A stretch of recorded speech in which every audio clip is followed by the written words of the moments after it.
ጠቅላይ ሚኒስትር አብይ አህመድ ሰሞኑን በተከታታይ ቃለ መጠይቅ እያደረጉ ይገኛሉ። ካነሷቸው ዋና ነጥቦች መካከል ምን አንስቷል? ካነሷቸው መካከል ደግሞ ኢትዮጵያ ውስጥ እድገት ሳይሆን ሚራክል ነው ያለው ብሏል። ሌላኛው ደግሞ ኢሰመኮ የተዛባ ሪፖርት ያወጣ ነበር ሲሉ ጠቅላይ ሚኒስትሩ ወቀሱ። ሰላም ውድ የሚዲያችን ተከታታዮች፣ ሚኪ ነኝ ከሚኪ ታቦር ኢንፎ። ለዚህ ቁም ነገር አዘል ቻናል አዲስ ከሆናችሁ ሰብስክራይብ በማድረግ ቤተሰብ ይሁኑ። ከዚህ ቻናል ወቅታዊና ታማኝ እንዲሁም ሚዛናዊ መረጃዎች ወደ አሁኑ ሲለቀቁ ለማግኘት ሰብስክራይብ ስታደርጉ ደወል ምልክቷን ወይም ኖቲፊኬሽን ቤሏን ክፍት ያድርጉ። ያን ሲያደርጉ ወደ አሁኑ የሚለቀቁት መረጃዎች ለእናንተ ይደርሳሉ። ይህንን ቪዲዮ ስትጨርሱ ላይክ፣ ሼር እና ኮሜንት በማድረግም ላልሰሙት እንዲዳረሱ ያድርጉ። በዛሬው መሰናዷችን ስለ ጠቅላይ ሚኒስትር ዶክተር አብይ አህመድ ያነሷቸው ዋና ነጥቦችን በማስመልከትም ነው ለእናንተ ይዤላችሁ መጣሁት። እስከ መጨረሻው እንድታደምጡኝ በትህትና ጠይቃለሁ። ኢትዮጵያ ውስጥ እድገት ሳይሆን ሚራክል ነው ያለው ጠቅላይ ሚኒስትር አብይ አህመድ። ጠቅላይ ሚኒስትር አብይ አህመድ በኢትዮጵያ ኢኮኖሚ ውስጥ በአሁኑ ወቅት እየታየ ያለው እድገት ሳይሆን ሚራክል ወይም ተአምር ነው ሲሉ ተናገሩ። ጠቅላይ ሚኒስትር አብይ ይህንን ያሉት በሀገሪቱ ብሔራዊ ቴሌቪዥን ኢትዮጵያ ብሮድካስቲንግ ኮርፖሬሽን ላይ በአራት ተከታታይ ክፍል እየተላለፈ በሚገኘው ቃለ ምልልሳቸው ላይ ነው። ጠቅላይ ሚኒስትሩ ሐሙስ ምሽት በተላለፈው ቃለ ምልልሳቸው ላይ ስለ ምጣኔ ሀብትና የሰራተኞች የደሞዝ ጥያቄን አንስቶ ተናግሯል። ጠቅላይ ሚኒስትሩ በቅርቡ የሕክምና ባለሙያዎች እንዲሁም መምህራን ያነሷቸውን የደሞዝ ጥያቄዎች ሌጂትመንት ወይም ትክክለኛ ናቸው ያሉ ሲሆን ሐኪሞች፣ አስተማሪዎች፣ ወታደሮች፣ ፖሊሶች፣ ሚኒስትሮች ጠቅላይ ሚኒስትሩ ሁላችንም ጥያቄ ያለን ብለዋል። በአገሪቱ ያሉ የሕክምና ባለሙያዎች የደሞዝ የጥቅማ ጥቅምና ሌሎች ጥያቄዎችን በማንሳት የስራ ማቆም አድማ ማድረጋቸው ይታወቃል። ከዚሁ ጋር በተያያዘም በርካታ የሕክምና ተቋማት እየተሰጠ ያለው አገልግሎት አሁን ድረስ መስተጓጎል እንደገጠመው ይታወቃል። ባለሙያዎቹ ላሏቸው ጥያቄዎች ከመንግስት ተገቢ ምላሽ አላገኘንም በማለት አሁንም ውይይት በማድረግ መፍትሄ እንዲፈለግ እየጠየቁ ነው። ጠቅላይ ሚኒስትሩ በኢትዮጵያ ውስጥ ያለውን እድገት አንስቶ በተናገሩበት ወቅት እያደግን ነው፣ ኢንፍሌሽን ወይም የዋጋ ግሽበት ለመግታት እየሰራን ነው ብለዋል። ጠቅላይ ሚኒስትሩ ባለፉት 7 ዓመታት የኮሮና ወረርሽኝ እንዲሁም የሰሜን ኢትዮጵያ ጦርነት እያለ ከፍተኛ ለውጥ አስመዝግበናል በማለት መጥቷል ያሉትን እድገት ሚራክል ወይም ተአምር ሲሉ ጠርተውታል። ኢትዮጵያ ውስጥ ለውጥ ሳይሆን እኛ ለውጥ ልናመጣ ካሰብነው ፍጥነትና ጥራት በላይ ነው ለውጥ የመጣው ያሉት ጠቅላይ ሚኒስትሩ ይህንን መጠበቅ ካልተቻለ አደገኛ ጣጣ ሊያመጣብን ይችላል ሲሉ አስጠንቅቀዋል። እውነቱን ለመናገር የኢትዮጵያ ሕዝብ አይኑ እንዲገለጥ ልቦናው እንዲከፈት ያገኘውን መልካም እድል ያገኘውን የተከፈተ ብርሃን በማስተዋል እንዲጠቀምበት ከከፍተኛ ማሳሰቢያም ጭምር ነው አሁን የማነሳውን ሀሳብ የማነሳው ብለዋል። ጠቅላይ ሚኒስትሩ በቃለ ምልልሳቸው ላይ ሚራክል ላሉት እድገት ማሳያዎችን የጠቀሱ ሲሆን ከ1984 ዓ.ም እስከ 1998 ዓ.ም ባሉት 15 ዓመታት ውስጥ ወደ ውጪ ከተላኩ ምርቶች የተገኘው ገቢ 7.5 ቢሊዮን ዶላር ብቻ ነበር ብለዋል። ዘንድሮ በአንድ ዓመት 8 ቢሊዮን ዶላር ገደማ ከኤክስፖርት ወይም ኢትዮጵያ ታገኛለች። በአንድ ዓመት 8 ቢሊዮን ዶላር የምታገኝ ሀገር 15 ዓመት ሙሉ ለምን ትሰራ ነበር ብሎ መጠየቅ ያስፈልጋል ሲሉ ተናግረዋል። ይህ ዓመት ሲጀመር የኢትዮጵያ የማንሰራራት ዓመት ነው ብዬ ነበር ያሉት አብይ አህመድ ዘንድሮ እኮ ከፍተኛ ማንሰራራት ዓመት ነው። ዘንድሮን 4፣ 5፣ 10 ዓመት ከደገመች ኢትዮጵያ በቃ መከራዋ በቃ ሲሉ ተደምጠዋል። ጠቅላይ ሚኒስትሩ አገሪቱ ባለፉት 15 ዓመታት ለውጭ ገበያ ካቀረበችው የቡና ምርት ያገኘችው ገቢ 3.5 ቢሊዮን ዶላር እንደነበርና ዘንድሮ በአንድ ዓመት 2.5 ቢሊዮን ዶላር ሽጣለች። ምን ማለት ነው? በሁለት ዓመት ውስጥ 5 ቢሊዮን ብትሸጥ በ15 ዓመት ውስጥ ከሸጠችው በብዙ የበለጠ ማለት ነው ብለዋል። በተመሳሳይ 15 ዓመታት ውስጥ ከወርቅ ሽያጭ የተገኘውን ገቢ ለንጽጽር አቅርቦ 508 ሚሊዮን ዶላር ከኤክስፖርት ተገኝቶ እንደነበርና ዘንድሮ 3.2 ቢሊዮን ዶላር አግኝታለች ሲሉ ከፍተኛ እመርታ መመዝገቡን ጠቅሷል። ጠቅላይ ሚኒስትሩ ይህን የመሰለ እድገት እያመጣን በተመሳሳይ የኢትዮጵያ ኢንፍሌሽን ከ30 ምናምን ገደማ 13.5 ወርዷል ሲሉም ተናግረዋል። ባለፈው ዓመት የውጭ ምንዛሬ ተመን በገበያ እንዲወሰን ከተደረገ በኋላ የአገሪቱ ገንዘብ የመግዛት አቅም በከፍተኛ ሁኔታ የተዳከመ ሲሆን ይህም በገበያ ላይ ምርት ዋጋ ከፍተኛ ጭማሬ ማስከተሉ ሲነገር ቆይቷል።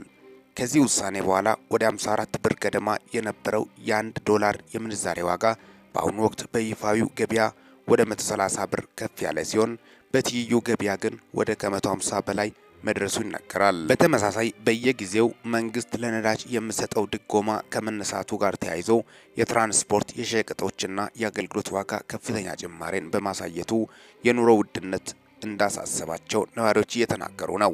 ጠቅላይ ሚኒስትሩ ስለ ኑሮ ውድነትና ስለሚነሱ የደሞዝ ጥያቄዎች ሲያስረዱም ኢትዮጵያ ውስጥ ካለው የዋጋ ንረት ጋር ተያይዞ የኑሮ ዘይቤያችን በግራም በቀኝም ተነካክቷል ካሉ በኋላ በዚህ ምክንያት የሚፈተኑ ሰዎች አሉ፣ የሚቸገሩ ሰዎች አሉ ብለዋል። በቅርቡ የሕክምና ባለሙያዎች ያነሱትን የደሞዝ ጥያቄ ምንም ጥያቄ የለውም፣ ከደሞዝ ጋር የሚያያዝ ችግር አለብን፣ ለጅትመንት ነው፣ ነገር ግን የተለየ አይደለም፣ ብዙዎቻችንን የሚነካ ነገር ነው ብለዋል። ይህንን የደሞዝ ጥያቄ ለመፍታት ግን ማስተዋል፣ መስከን፣ ማሰብ ያስፈልጋል በማለት ይህንን ለፖለቲካ ዓላማ መጠቀም የሚፈልጉ ሰዎች እንዳሉ ታይተዋል ሲሉም ተናግረዋል። የደሞዝና የጥቅማ ጥቅም ጥያቄያቸው ከምንም አይነት የፖለቲካ ጋር እንደማይያዝ የጤና ባለሙያዎች በተደጋጋሚ ቢገልጹም ጠቅላይ ሚኒስትሩን ጨምሮ ሌሎችም ባለስልጣናት ጥያቄው የሌሎች መጠቀሚያ ሆኗል ሲሉ ይከሳሉ። ከዚሁ ጋር ተያይዞ ባለፉት ሳምንታት በርካታ የጤና ባለሙያዎች በጸጥታ ኃይሎች ቁጥጥር ስር መዋላቸው ሲዘገብ የነበረ ሲሆን የፌዴራል ፖሊስም ወደ 50 የሚጠጉ የጤና ባለሙያዎች ትርምስ እንዲፈጠር ከሚሰሩ ኃይሎች ጋር ያበሩ በሚሉ መያዙን አስታውቋል።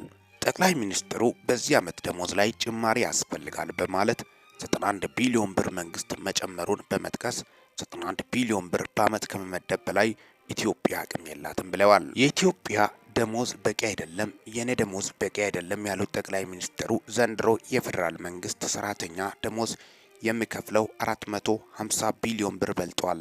ከምናስገባው ገቢ አምና ሳይሆን ዘንድሮ ከምናስገባው ገቢ ግማሹ የሚውለው ለደሞዝ ነው።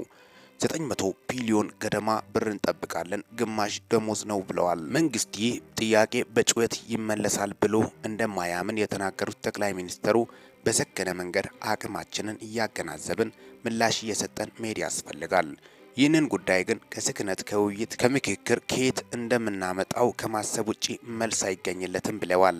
ብንጮና ብናበላሽ እናጥፋለን እንጂ አናለማውም፣ የጀመርናትን ጭላንጭል እናውድማታለን እንጂ ውጤት አናመጣበትም በማለት በውይይቱና ሁለቱንም ወገኖች አሸናፊ በሚያደርግ መንገድ መፍትሄ እያበጀንለት እንሄዳለን ብለዋል።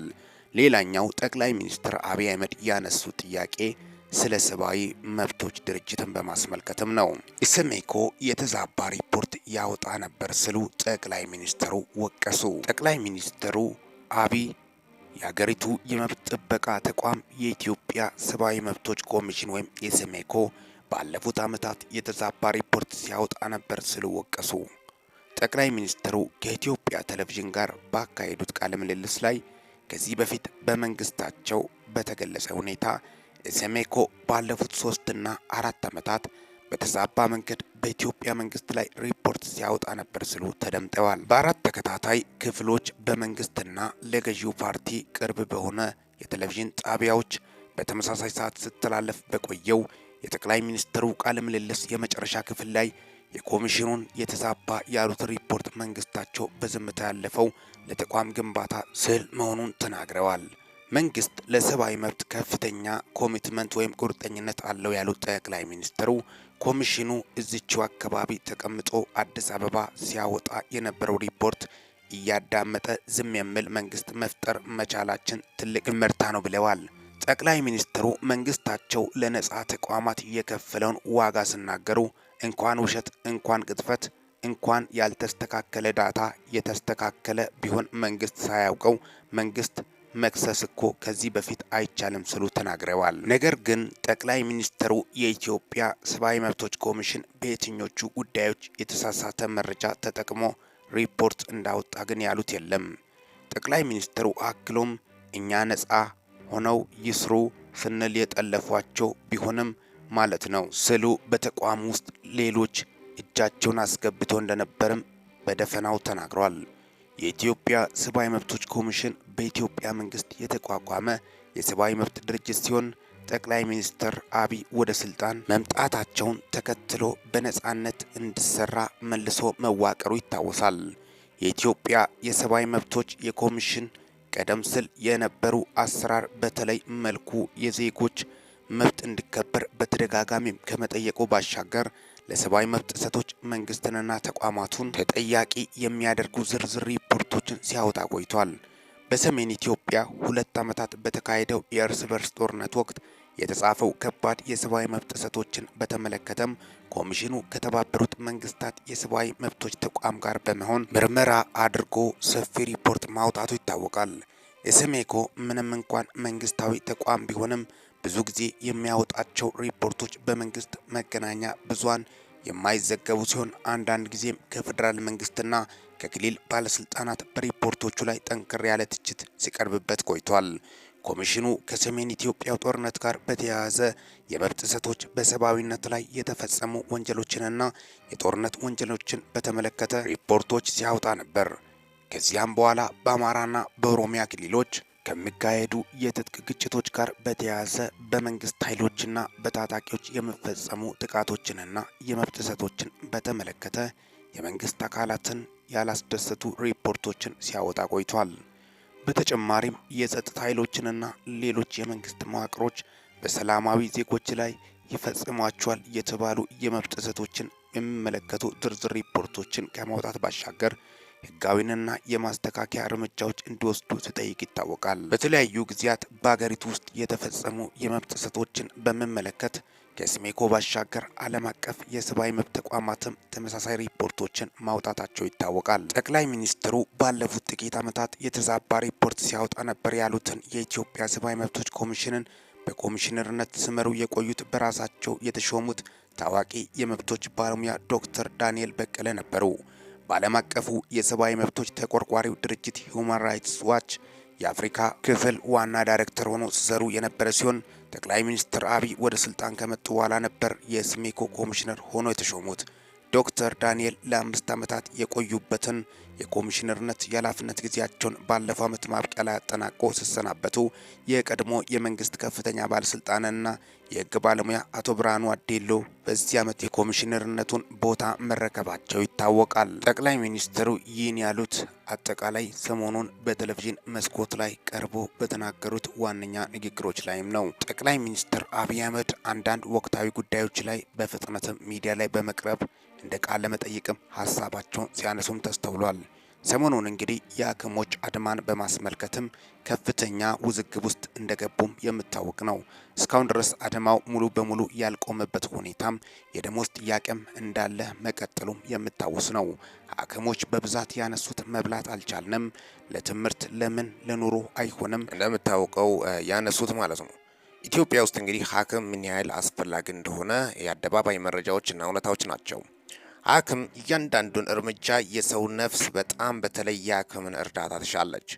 ከፈጣሪ በታች የሐኪምን እርዳታ ትሻለች። ያለ ሐኪም እርዳታና ድጋፍ ነፍሳት በተለይ ሆስፒታል የተለያዩ አደጋ ደርሶባቸው የገቡት አይድኑም። በተለይ ቀጥታ በጣም ባልተጠበቀ ሁኔታ ድንገተኛ አያምጣውና የሚገቡት በጣም በሚያሳዝን ሁኔታ ሐኪም እርዳታ ወይም ርብርብ ካላደረገ አይተርፉም። የብዙ ጥያቄም ነው። ብዙሃኖችም ያነሱት ጥያቄም በተለይ በሕክምና ዙሪያ ሐኪሞች በፍጹም እንግዲህ የኢኮኖሚ ችግር ውስጥ መግባት የለባቸውም በማለትም ነው። አንዱ ሐኪም ከዚህ በፊት እንግዲህ ሲያስረዳ ለተከታታይ ሳልበላ ቀዶ ጥገና አድርጌ ውሃ እንኳን ማን ያቃብለኝ በማለትም ነው ሐዘኑን የገለጸው። ሐኪሞች እየጠየቁ ያሉት ህጋዊ መንገድ ነው ብለዋል ጠቅላይ ሚኒስትሩ። ግን ሆኖም ኋላ ግን ተቃውሞና ጩኸት ያመጡበት ነገር ግን ተገቢ አይደለም በማለትም ነው ጠቅላይ ሚኒስትር አብይ አህመድ ያነሱት። ሐኪሞች ደግሞ ሀሳባቸውን ሲገልጹ እኛ ቤት ብለናል፣ በተደጋጋሚም ጠይቀናል። ታዲያ ምን ማድረግ ይቻላል? ስለዚህ አድማ ብናረግም ደግሞ እኛን እያሰቃዩን ነው በማለትም ነው ሐኪሞች እያነሱ ያሉት። ምን ያህል ሐኪም አስፈላጊና በተለይ ደግሞ ለታማሚዎች የሐኪምን ውለታ ሐኪም ያደረገለት እንግዲህ እያንዳንዱ በሐኪም እጅ የዳነ ኢትዮጵያዊ ያውቃል ሐኪም ምን ያህል እንደሚያስፈልግ ጀምረም። በዛ ላይ ደግሞ ሕክምና ትምህርትም ኢትዮጵያ ላይ ማግኘትም በጣም ከባድ ነው።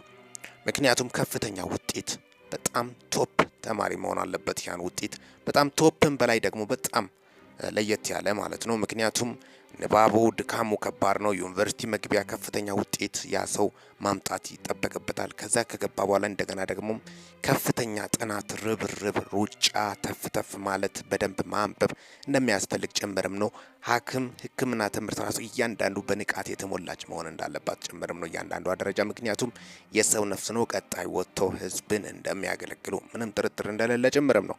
ለዚህም ነው ሕክምና ባለሙያዎች በፍጹም በምንም አይነት መቸገርና መራብ እንደሌለባቸው ጭምርም የጥናት ባለሙያዎችም እየገለጹ ያሉትም ማለትም ነው። በዛ ብቻ ሳይሆን ሕክምና አጠቃላይ አሁንም ተማሪዎች እንደሚያስፈልጉ ጭምርም ነው። ሐኪሞች በተጨማሪም ጥቂት ቁጥሮች ናቸው ኢትዮጵያ ውስጥም ያሉት። ምክንያቱም በቀላሉም ሰው የማይገባበት ፊልድም ነው። ምክንያቱም የሰው ነፍስ ነው ወጥቶ እንግዲህ ሰውን ነው የሚያገለግለው። በዛ ዙሪያም ከዛም የተነሳም ነው ሐኪሞችም ጥያቄ ሲያነሱ የነበሩበት ነው ዋነኛው ምክንያትም እንግዲህ አጠቃላይ ሐኪሞች ያነሱት ጥያቄን በማስመልከት እስካሁን ድረስ እንግዲህ የደሞዝ ጉዳይ ይስተካከላል ተብሎ መግለጫም ቢሰጥም እስካሁን ድረስ ገና ሂደት ላይ እንደሆነ ጭምርም ነው። ሐኪሞችም እስካሁን ድረስ ሀዘን ውስጥ እንደሚገኙ ጭምርም ቅሬታቸውንም እየገለጹ እንደሚገኙ ጭምርም ነው። አጠቃላይ እንግዲህ በሕክምና ዙሪያ በጣም ጥንቃቄ ሊደረግ የሚገባና ትኩረት የሚሻ ጉዳይ እንደሆነ ጭምርም የጥናት ባለሙያዎች እየገለጹ እንደሚገኙ ጭምርም ነው። በተለይ በደሞዝ ዙሪያም ያው የሀገሪቱ የኢኮኖሚ ቀውስ ወይም በአጠቃላይ በጦርነት ያስከተለውን ጉዳት ከዛም ተነስቶም